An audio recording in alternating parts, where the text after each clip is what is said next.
Today, we're talking about a deadly terror attack in Moscow, Princess Catherine revealing she has cancer, a very brief government shutdown, and other top news for Monday, February 25th. Stay informed while remaining focused on Christ with the pour over today.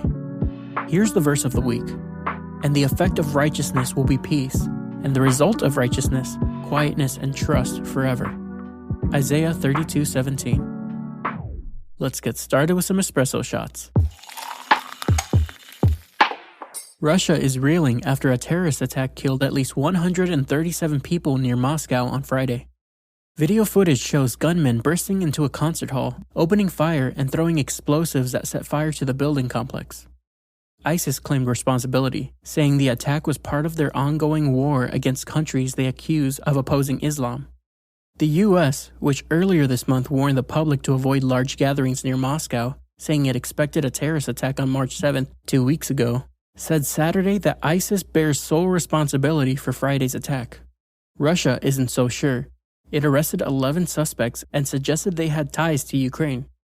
Earlier on Friday, Russia unleashed its largest attack on Ukrainian infrastructure since the war began, killing 5 people and knocking out power for over 1 million.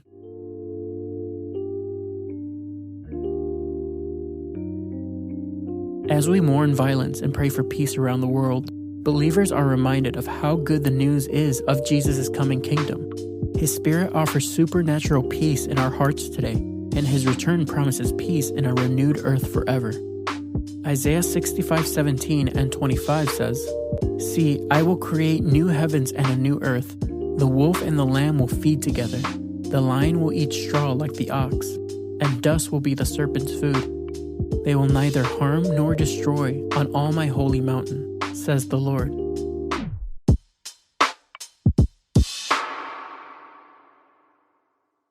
After weeks of seclusion and scrutiny, Catherine, the Princess of Wales, broke her silence in a video statement Friday.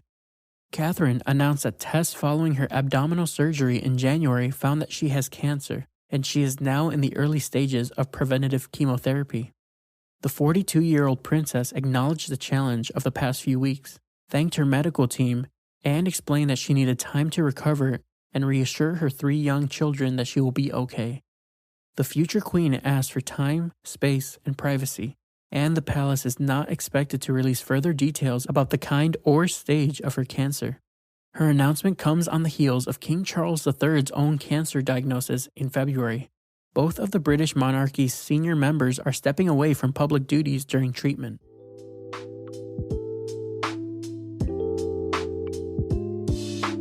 God our rock, be a fortress to us in these moments of fear and uncertainty. When unwelcome news shifts our footing and reminds us of our frailty, still our spinning souls and be with us. Psalm 86:5-7 says, "You, Lord, are giving and good, abounding in love to all who call to you. Hear my prayer, Lord. Listen to my cry for mercy. When I am in distress, I call to you, because you answer me."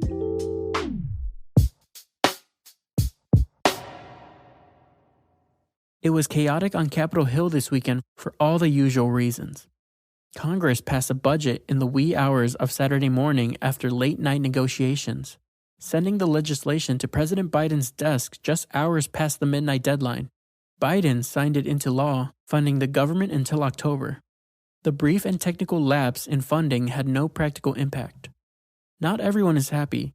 Representative Marjorie Taylor Greene filed a motion to vacate against Speaker Mike Johnson, who she says betrayed Republicans by working with Democrats on the $1.2 trillion spending bill. Greene called her motion a warning. No other Republicans have signaled that they support ousting Johnson. Meanwhile, Representative Mike Gallagher announced he is resigning his seat on April 19th, which will leave House Republicans with 1 vote majority.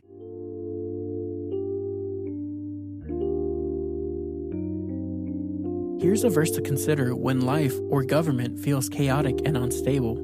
Jesus Christ is the same yesterday and today and forever. Hebrews 13:8.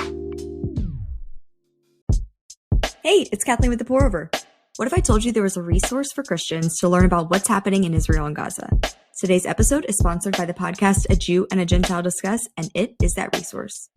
Hosts Carly and Ezra are diving into a new mini-series tackling questions like, What does it mean for Christians and Jews to be unified? And how can Christians pray for the people in this situation? All from a biblical perspective. Check out A Jew and a Gentile Discuss wherever you listen to podcasts. I highly recommend it.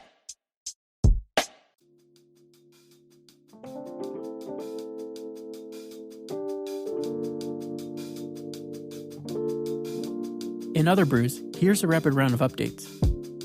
The DOJ says green bubbling Android users is part of a pattern of illegal anti-competitive behavior by Apple. A new antitrust lawsuit also attacks Apple for high developer fees on the App Store, limits on third-party apps, and difficulty leaving the Apple ecosystem. Apple bit back, stating the lawsuit sets a dangerous precedent in allowing the government into people's technology. The UN Security Council rejected a resolution calling for an immediate and sustained ceasefire in Gaza along with the release of all hostages held by Hamas. In a major shift, the resolution was proposed by the United States, which blocked previous ceasefire resolutions, and was vetoed by China and Russia, which backed previous ceasefire resolutions. Over 100 migrants broke through razor wire and knocked over guards to enter the United States near El Paso, Texas, before being arrested or brought to the country for processing. The incident comes days after an appellate court extended the pause on the new Texas law that would allow the state to deport migrants who enter illegally. It's official. Former President Trump's Truth Social became a public company through a merger on Friday, raising Trump's net worth by $3 billion. He can't sell any of the company to turn the paper value into cash for 6 months. Meanwhile, he owes $454 million today from his New York fraud conviction. It's unclear if he'll pay in time. And that's all we have for today. Thanks so much for listening.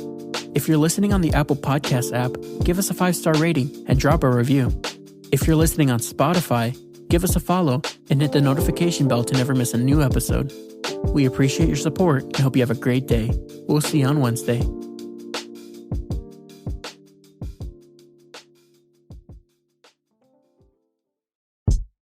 Most social media sells your data, peppers you with ads, and curates divisive content. Not Tuvu. Tuvu is wholesome social media built and moderated with the whole family in mind. Choose social media that uplifts rather than drains.